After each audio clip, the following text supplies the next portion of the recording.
Thank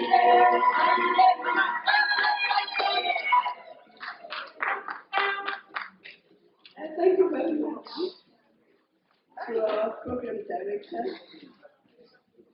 Let me start by greeting the Honorable Vice President of the Republic of Namibia, His Excellency Dr. Dlamini-Zuma, and the Prime Minister of Namibia, our Honorable Sister, Sarah,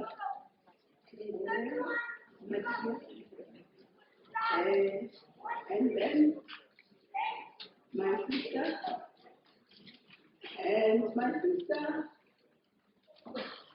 is very special in the sense that we've worked together at the AU, and she's the foreign minister of this country.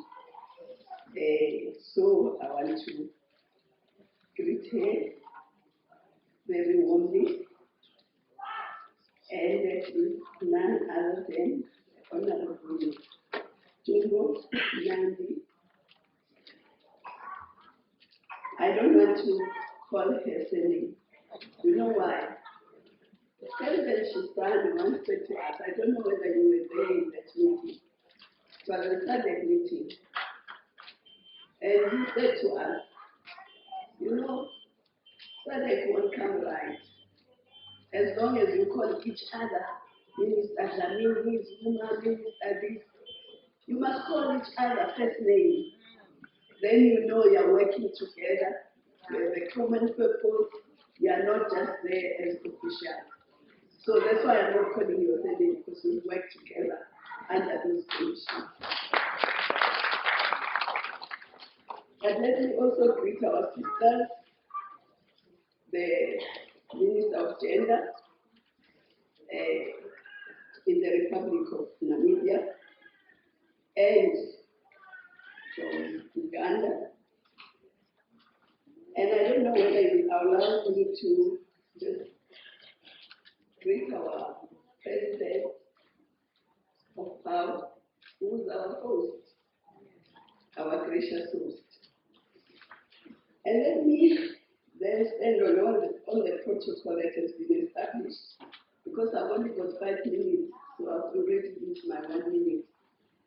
So let me just say, I'm so happy to be here. We've been separated by COVID for quite some time, and we've been meeting on Zoom and so on.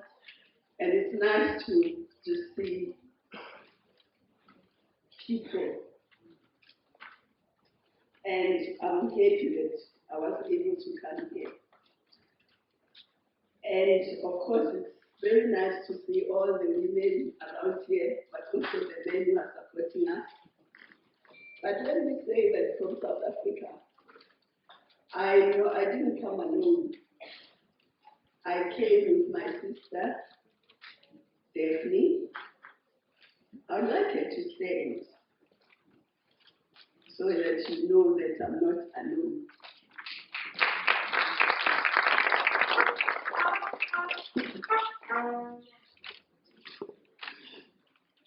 It's also very special to be in Namibia, because we've been together with Namibia and South Africa.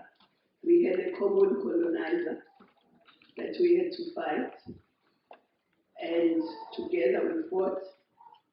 And our presidents were also very keen on the emancipation of women.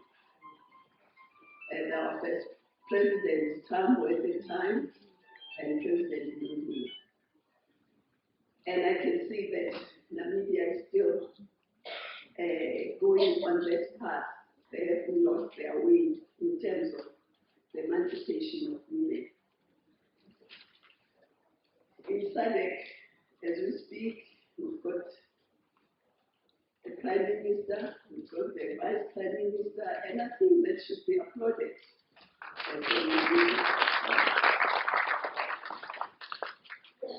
And let me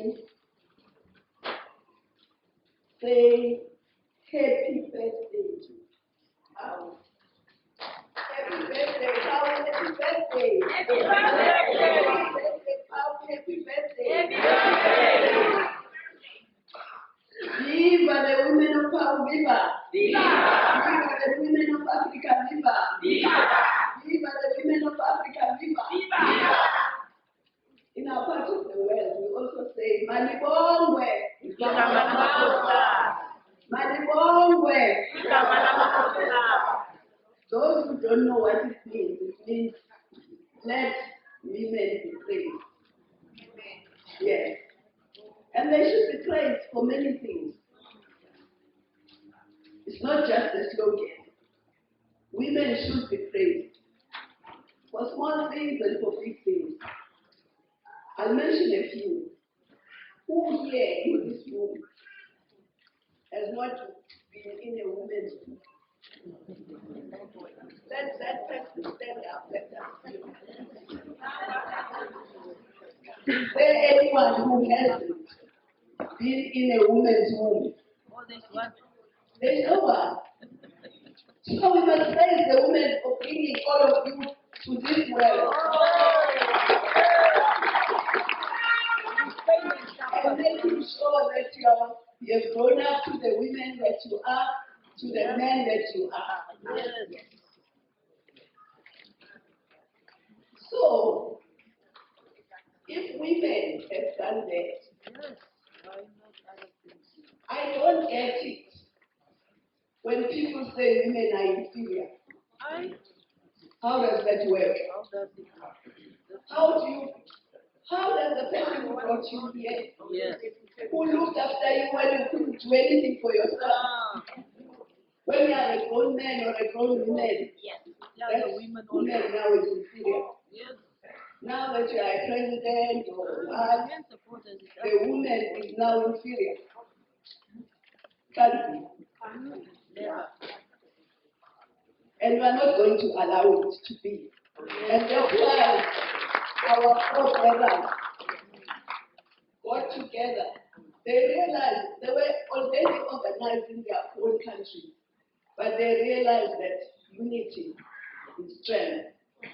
So they must work together across the continent. And we are forever grateful for them. They also showed the way to the people that they brought to the world that unity is strength. And that's why we had the Organization of African Unity. It doesn't mean that we undermine anyone. We're just saying let women take their rightful place under the sun.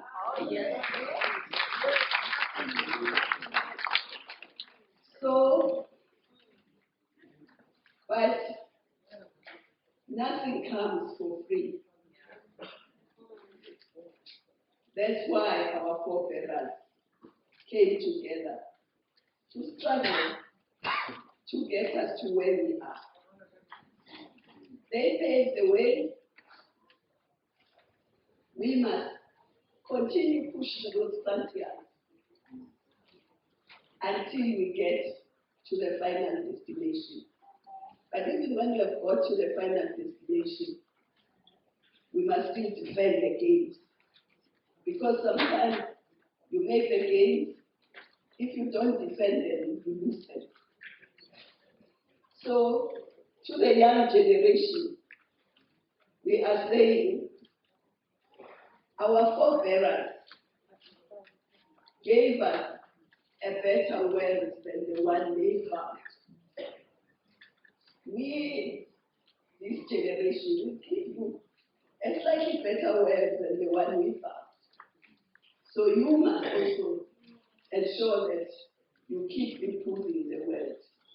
We must always equip the next generation with a better world. My father and mother used to say, what bothers us as your parents should not bother you as our children.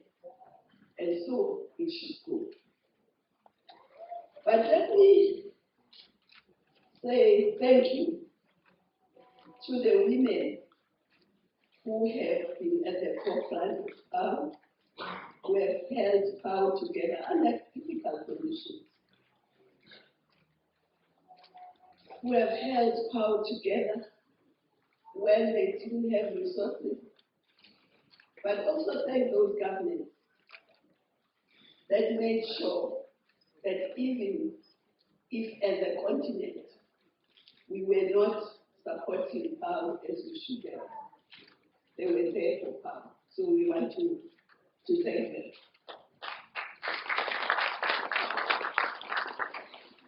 But let me say, today I don't want to make a speech, as you can see. I'm not making a speech. I'm just saying happy birthday. But what I want to say is, I'm happy that the youth is part of us. But we must make sure that we bring more and more young women to work with us. But it's not enough. There are women who are in business. Sister from South Africa is one of them. They have an organization, Continental of CEOs, and they have an organization, Women for Change. We must partner with them. I hope they agree to partner with us. And she has agreed by coming with us here. Obviously, it means she wouldn't refuse that. But there's also an organization called WIMA. WIMA is a women's organization that deals with maritime issues. Our continent is surrounded by 2 oceans and 2 seas. The majority of our countries are coastal countries. And those who are not have rivers, dams, and lots of waterways. But what is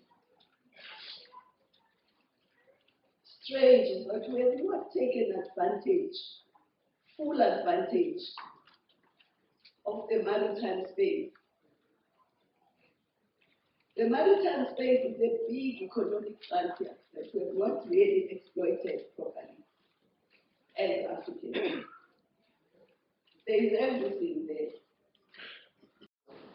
That women's organization tries to encourage women across the continent to look at maritime issues.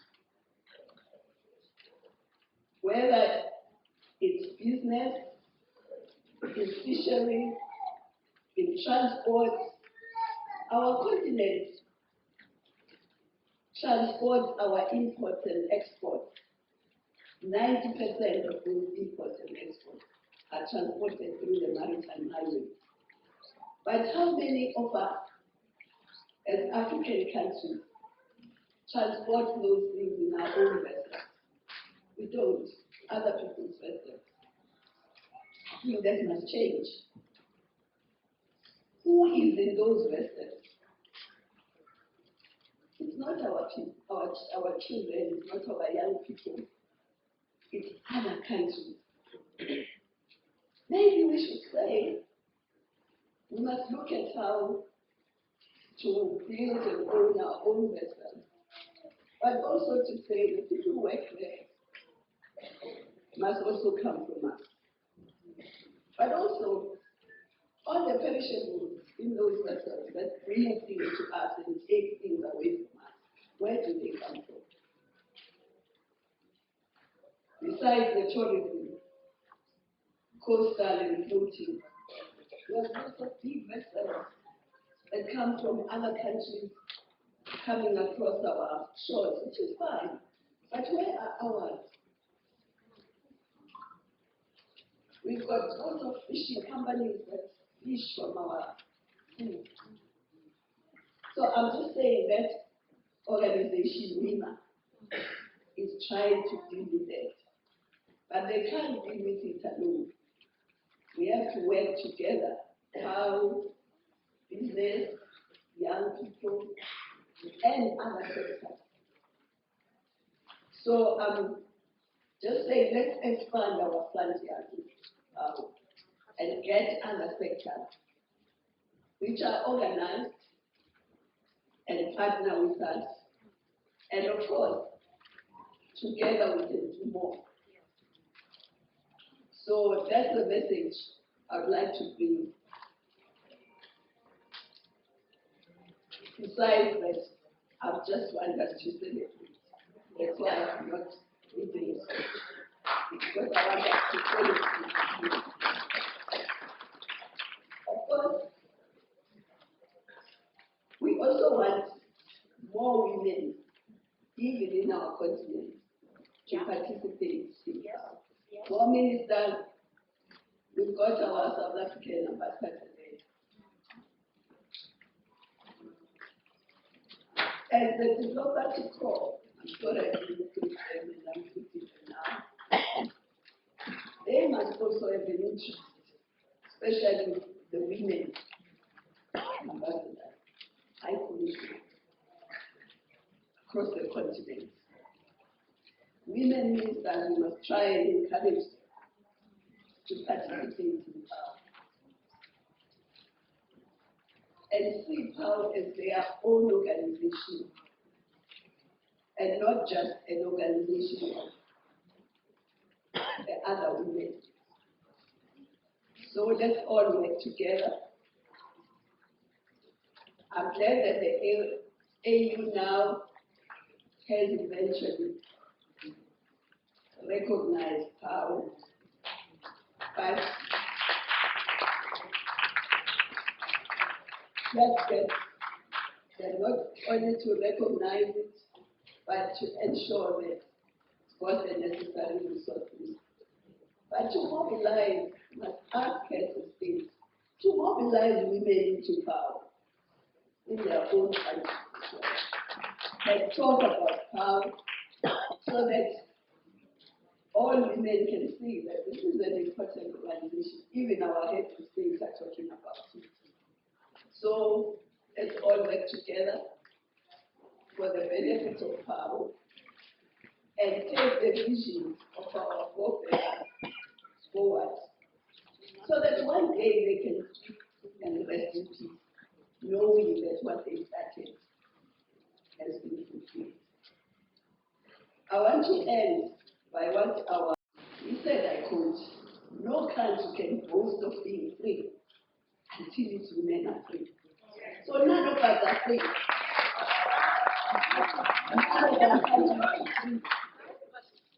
Not one. I won't go into the detail of why we are not free today, but I'm saying we must all know that we are not free. And that's why we never reach our full potential. None of our countries will reach its full potential if women are left out.